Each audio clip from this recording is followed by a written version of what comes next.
하나님의 말씀은 신약성경 마가복음 16장 1절로 8절까지의 말씀입니다. 신약성경 84쪽쯤이 되겠습니다. 다 함께 찾으시기 바랍니다.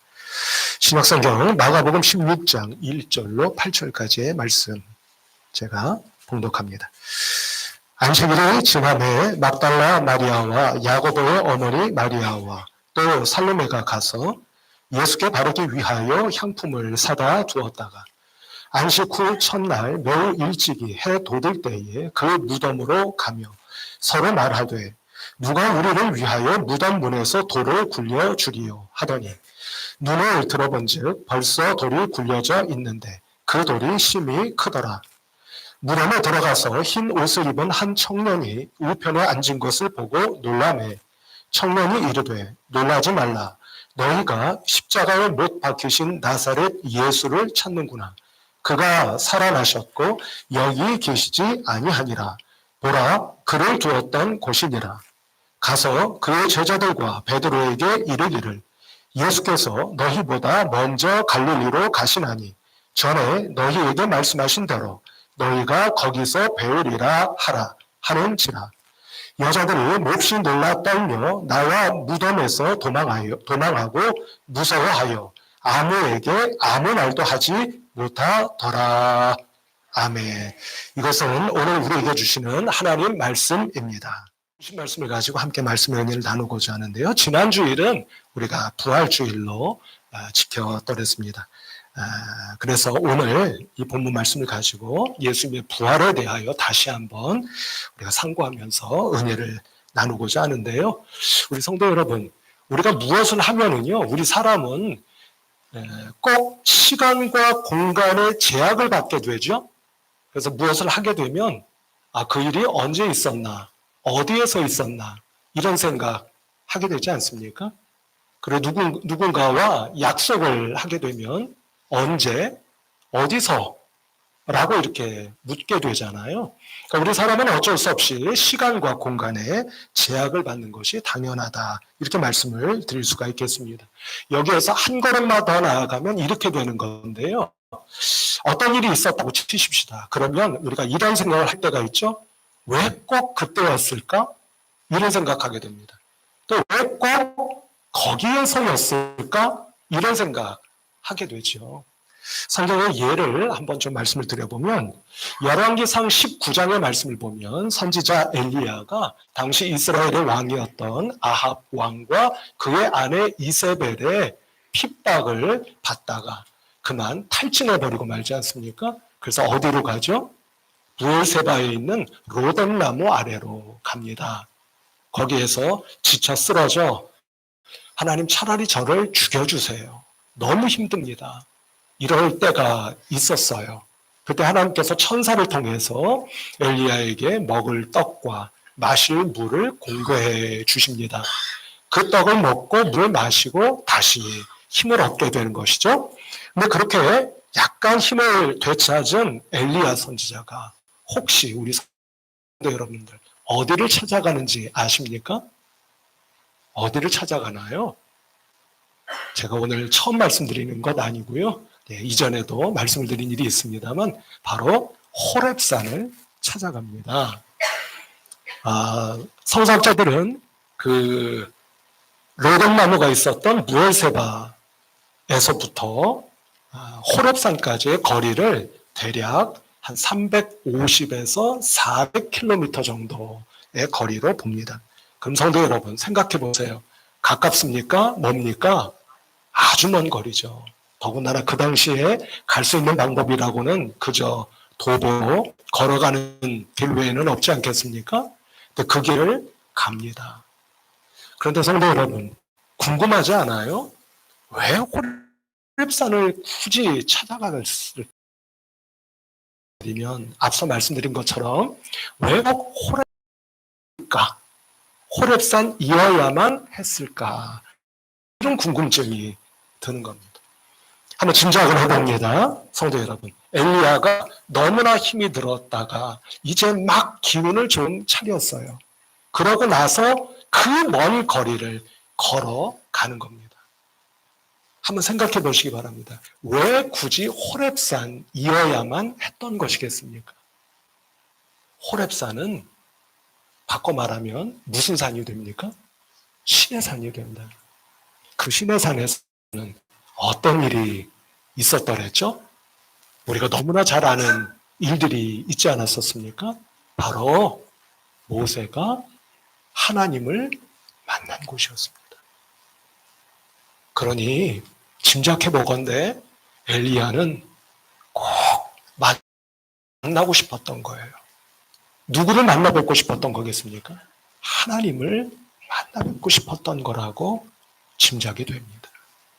그래서 호렙산이어야만 했던 것이고 시산이어야만 했던 것이 아니었을까 하는 생각을 해보게 되는 것이죠. 한 가지 더 예를 들어보면 우리가 지난 부활주일 전 주간에 고난주간 새벽기도회로 전교인이 함께 모여서 기도하지 않았습니까? 그때 예수님께서 나귀 새끼를 타시고 예루살렘 성에 입성하셨던 것 기억하시죠? 예수님께서 예루살렘 성에 입성하시고 나서 예수님께서 가장 먼저 찾아간 곳이 어디였는지 혹시 여러분들 기억하세요? 어디를 찾아가셨습니까? 바로 성전을 찾아가셨습니다. 왜 꼭 성전이어야만 했을까 하는 생각도 해보게 된다는 겁니다. 예수님께서 예루살렘 성에 입성하시고 나서 찾아가셔야만 하셨던 곳이 성전뿐이었겠습니까? 아마 이곳 저곳 여러 곳이 있지 않았을까 싶어요. 그런데 왜 예수님께서는 예루살렘 성에 입성하시자마자 가장 먼저 성전을 찾아가셨던 것일까? 바꿔 말하면 왜 그러실 수밖에 없었던 것일까 하는 생각을 해보게 된다는 말씀입니다. 성도 여러분, 지난 부활주일날 우리가 이런 말씀을 나눈 적이 있지 않습니까? 예수님께서 예루살렘 성에 입성하신 이유는 십자가를 지시기 위함과 더불어 그 이면에는 어떤 이유가 있었다고 여러분들과 함께 나누었던 것 기억하십니까? 예수님께서는 그 당시 온 이스라엘 땅을 옥죄고 있었던 예루살렘 성전을 중심으로 한 종교 권력과 그 이면에 도사리고 있는 죽음의 세력을 깨뜨리고 승리하시기 위해서 예루살렘 성에 입성하신 것이 아니었겠습니까? 하는 말씀을 나누어 본 일이 있습니다. 그런 영적 맥락으로 볼 때에 그렇다면 예수님께서 예루살렘 성에 입성하시고 나서 가장 먼저 찾아가실 수밖에 없었던 곳은 어디일 수밖에 없었다는 생각을 해보게 되는 것입니까? 그렇구나. 주님께서는 성전을 가장 먼저 찾아가실 수밖에 없으셨고 그 성전을 찾아가셔서 성전을 깨끗이 하시고 그 성전에서 하나님의 말씀을 선포하기 시작하실 수밖에 없으셨겠구나 하는 생각을 해보게 된다는 말씀입니다. 이런 의미로 볼 때 오늘 본문 말씀을 보면 예수님께서 돌아가시고 무덤에 안장이 되셨습니다. 그때 일단의 여인들이 무덤을 찾아간 이야기가 오늘 본문 말씀에 기록되어 있습니다. 누가 찾아갔다고 기록되어 있습니까? 바로 막달라 마리아와 예수님의 어머니 되시는 마리아. 그리고 또 누가 되어 있습니까? 살로메. 바로 야고보와 요한의 어머니 되시는 살로메. 세 여인이 예수님의 시신의 향품을 발라드리기 위해서 무덤을 찾아갔습니다 하는 말씀이 기록되어 있는 것을 보게 됩니다. 그런데 성도 여러분, 놀랍게도 예수님의 무덤을 막고 있었던 돌은 이미 어떻게 되어 있었다고 기록되어 있습니까? 그 돌은 이미 치워져 있었다라고 기록이 되어 있고요. 예수님의 무덤 안에 누가 있었다고 기록하고 있는 것을 보게 됩니까? 흰 옷을 입은 한 청년이 앉아 있었다. 이렇게 기록하고 있는 것을 보게 됩니다. 그는 아마 짐작컨대 천사가 아니었을까 하는 생각을 해보게 되는데요. 어찌됐든 이 흰옷을 입은 청년이 예수님의 무덤을 찾은 이 여인들에게 한 말이 있습니다. 그 말이 어떤 말인가 하는 것을 한번 보겠습니다. 오늘 본문 말씀 가운데 7절 말씀입니다. 7절 말씀에서 이렇게 말씀합니다. 청년이 여인들에게 하는 말입니다. 가서 그의 제자들과 베드로에게 이르기를 예수께서 너희보다 먼저 갈릴리로 가시나니 전에 너희에게 말씀하신 대로 너희가 거기서 배우리라 하라 하는지라. 아멘. 이렇게 되어 있습니다. 성도 여러분, 한마디로 말하면 이 청년이 한 말은 어떤 말입니까? 그 내용이 뭐죠? 너희들이 누구를 찾고 있다는 겁니까? 예수님을 찾고 있구나. 그런데 그 예수님은 지금 어디가 계신다는 겁니까? 갈릴리로 너희보다 먼저 가 계시니 거기서 뵙도록 하라. 그리고 이 말을 가서 제자들에게 전하라. 이런 말씀이 기록되어 있는 것을 보게 된다는 말씀입니다. 성도 여러분, 부활하신 예수님께서 지금 어디를 먼저 가 계신다고요? 갈릴리에 먼저 가 계신다. 이렇게 말씀하고 계시는 겁니다. 자, 여기서 우리가 생각해 보고자 하는 것은 이겁니다. 왜 갈릴리일까? 라고 하는 것이죠. 우리 성도 여러분, 우리가 상식적으로 생각해 보면 예수님께서 부활하셨다고 하는 것을 만천하에 드러내시기 위한 가장 드라마틱한 방법은 어떤 거였겠습니까? 예수님의 시신이 안장되어 있던 그 무덤에서 여인들을 만나주시고 이후에 제자들도 만나주시고 더 나아가 많은 사람들을 만나주시는 것이야말로 가장 확실하고도 가장 극적인 드라마틱한 방법이 아니었겠느냐 하는 것입니다. 그렇지 않겠습니까? 그런데 그 길을 마다하시고 부활하신 예수님께서 지금 너희보다 먼저 어디에 가셨다고요? 갈릴리로 가셨다는 말씀입니다. 그럼 성도 여러분, 본래의 질문으로 다시 돌아가 봅니다. 예수님은 대체 왜 부활의 현장에서 여인들과 제자들을 만나주신 것이 아니고 갈릴리에서 만나주시겠다고 말씀하시는 것이었겠느냐 하는 것입니다. 우리 성도 여러분, 어떤 생각이 드십니까? 아시다시피 갈릴리는 예수님께서 제자들과 함께 하나님 나라 복음 사역을 시작하셨던 곳 아닙니까? 그렇다면 우리가 짐작컨대 그 갈릴리에서 제자들을 만나 주시겠다고 한 것은 다른 뜻이 아니지 않겠습니까? 무슨 뜻이 되겠습니까? 처음 하나님 나라 복음 사역을 시작했던 그 첫 자리로 제자들이여 돌아가거라 라는 말씀의 뜻이 아니겠는가 하는 것이고요. 이것을 바꿔 말씀드리면 하나님 나라 복음 사역을 시작했던 그 첫 믿음과 첫 마음으로 다시 돌아가거라. 거기서부터 다시 시작하거라 하는 주님의 뜻이 담겨져 있는 것이 아니겠는가 하는 것입니다. 성도 여러분, 지난 1988년, 그러니까 굉장히 오래전이죠. 내지는 1989년, 제가 당시 신학교 3학년 때였습니다. 혹시 보신 분들이 계시는지 모르겠습니다만 그때 우리나라에서 개봉했던 영화 가운데 시네마 천국이라는 영화가 있었습니다. 혹시 보신 분 계십니까? 시네마 천국이라고 하는 영화가 있었습니다. 그 영화의 내용이 이런 것이에요. 등장하는 인물 주인공 가운데 토토라고 하는 인물이 있습니다. 이름이 귀엽죠? 토토입니다. 이 토토는 지금 영화 속에서 말입니다. 이탈리아의 유명한 영화 감독입니다. 그런데 세월이 흘러 어느샌가 영화에 대한 애정과 열정을 잃어버리고 무료하게 아주 건조하게 하루하루를 살아가고 있는 사람이었습니다. 그에게 소식이 하나 전해졌습니다.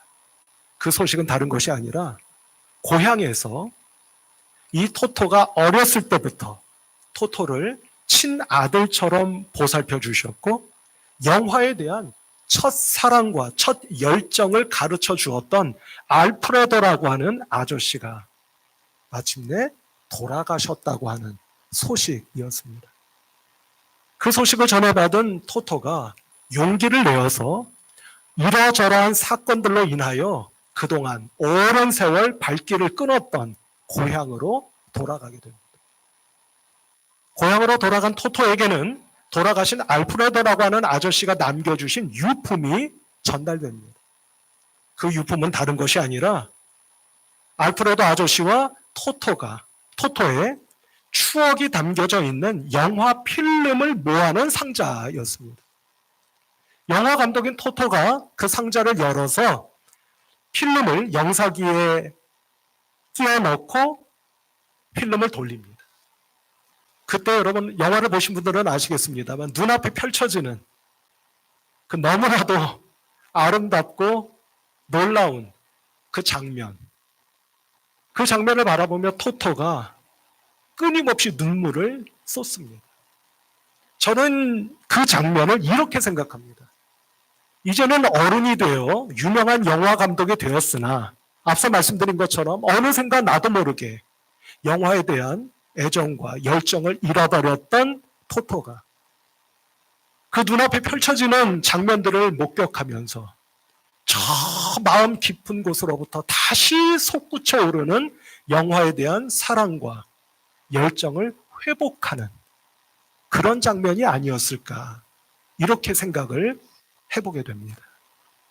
그러니까 성도 여러분, 두 경우를 단순 비교할래야 비교할 수 없는 두 경우이기는 하지만 그 이치가 제자들이 갈릴리로 돌아가는 장면과 영화 속 주인공이 고향 땅에서 다시 열정과 애정을 회복하는 그 이치가 매 한 가지가 아니었겠느냐라고 하는 것입니다.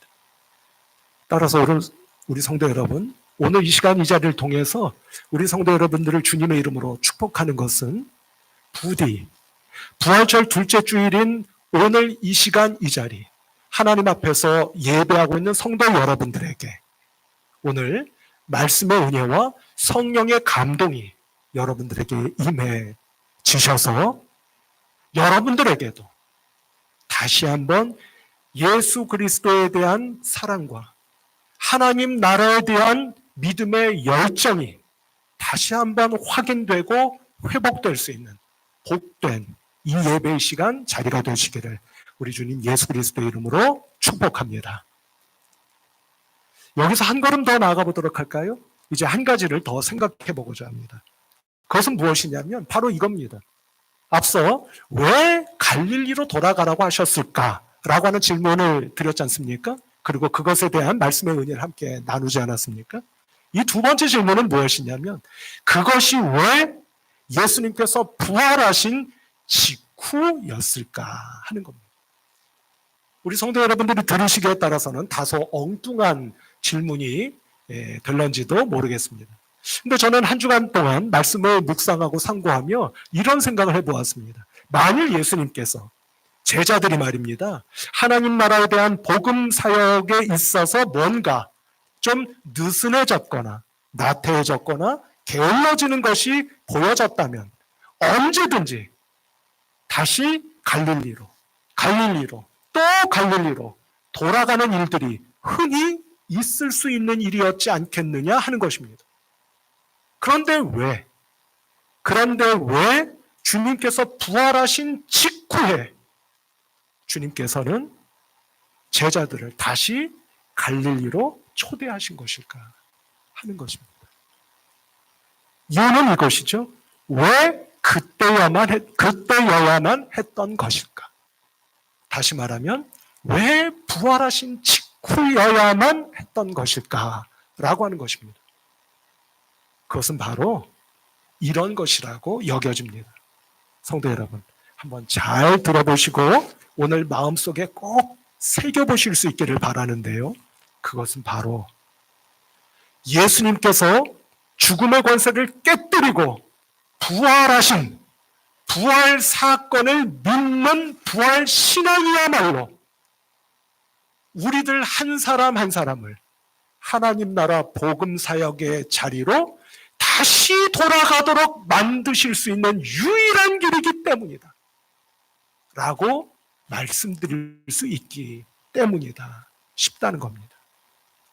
성도 여러분, 왜 부활신앙이야말로 우리로 하여금 우리의 신앙의 첫 자리로 돌아가게 만들어주시고 그곳에서부터 다시 하나님 나라 복음 사역을 시작하도록 만들어주시는 것이겠느냐? 한 주간 말씀을 상고하며 두 가지를 생각해 볼 수가 있었습니다. 먼저 첫 번째는 부활이야말로 우리의 모든 죄를 깨끗이 씻어주시는 은혜의 사건이었기 때문이다 라고 말씀드릴 수가 있겠습니다. 성도 여러분, 모든 죽음은 무엇의 결과라고 했습니까? 바울은 우리의 죄의 결과라고 했습니다. 우리가 죽었었어야 하는 것이죠. 그러나 누가 대신 모든 죄를 짊어지시고 돌아가신 것입니까? 예수님께서 십자가에 못 박히사 돌아가셨던 것입니다. 그런데 돌아가셨던 주님께서 다시 일어나신 겁니다. 다시 살아나신 것입니다. 그것이 부활인 겁니다. 주께서 다시 살아나셨다고 하는 것은 다른 것이 아닙니다. 이제 우리의 모든 죄를 깨끗이 씻어주신 주님께서 죄를 씻음받은 우리들이 모든 것을 다시 새롭게 시작할 수 있다고 하는 일종의 허가서를 우리에게 주신 것이라고 말씀드릴 수 있는 것입니다. 성도 여러분, 우리는 예수 그리스도가 부활하셨다고 하는 부활신앙 안에서 모든 것을 다시 새롭게 시작하게 될 수 있게 됐다는 것을 믿으시는 우리 성도 여러분들 모두가 되시기를 주님의 이름으로 축복합니다. 우리 안에 죄가 있을 때, 죄의식이 있을 때, 죄된 마음이 있을 때 우리는 아무리 다시 시작하고 싶어도 다시 시작할 수가 없습니다. 그 죄는, 죄된 마음은 우리가 모든 것을 다시 시작할 수 있을 때 우리의 발걸음을 붙잡는 족쇄가 되는 것입니다. 그런데 그 족쇄를 깨뜨리신 것이 누구이고 그것을 깨뜨려 주신 것이 무슨 사건이라는 말씀인 겁니까? 그것이 바로 예수 그리스도의 부활 사건입니다. 그러므로 성도 여러분, 부활신앙 안에서 제자들이 다시 한번 참으로 하나님 나라 복음 사역을 시작할 수 있었던 것처럼 저와 여러분들도 새롭게 믿음으로 우리의 삶을 오늘로부터 다시 시작해 보실 수 있는 복된 우리 성도 여러분들 모두가 되시기를 주님의 이름으로 축복합니다. 두 번째는 이런 것입니다. 제가 두 가지를 말씀드리겠다고 했죠. 두 번째는 성도 여러분, 이전부터 제가 우리 성도 여러분들께 여러 번 말씀드려온 것 가운데 한 가지가 이런 것이 있지 않았습니까? 우리 사람에게는 자고 이래로 동서고금을 막론하고 우리 사람에게는 가장 근본적인 문제가 있는데 그 근본 문제가 무엇이라고 말씀드렸습니까? 그것이 바로 죽음의 문제라고 말씀을 드렸습니다. 그런데 성도 여러분, 예수님께서 죽음의 문제를 해결해 주신 겁니다. 죽음의 권세를 깨뜨려 주시고 우리에게 영원한 생명의 길을 열어젖혀 주신 것입니다. 성도 여러분 생각해 보시기 바랍니다. 사람에게 있어서 가장 근본 문제, 누구도 해결할 수 없는 그 문제를 해결하신 분이시라면 제가 종종 말씀드리는 것처럼 다른 문제는 해결하실 수 없으시겠습니까? 아니요. 어떤 문제도, 어떤 일들도 부활하신 주님께서는 해결해 주실 수 있는 유일한 분이신 것을 믿습니다. 그것을 믿을 때 부활신앙으로 우리의 삶을 시작하고자 하는 저와 여러분들은 참으로 모든 것을 다시, 모든 것을 새롭게 시작할 수 있는 복된 믿음의 하나님의 백성들이 될 수 있을 줄로 믿습니다.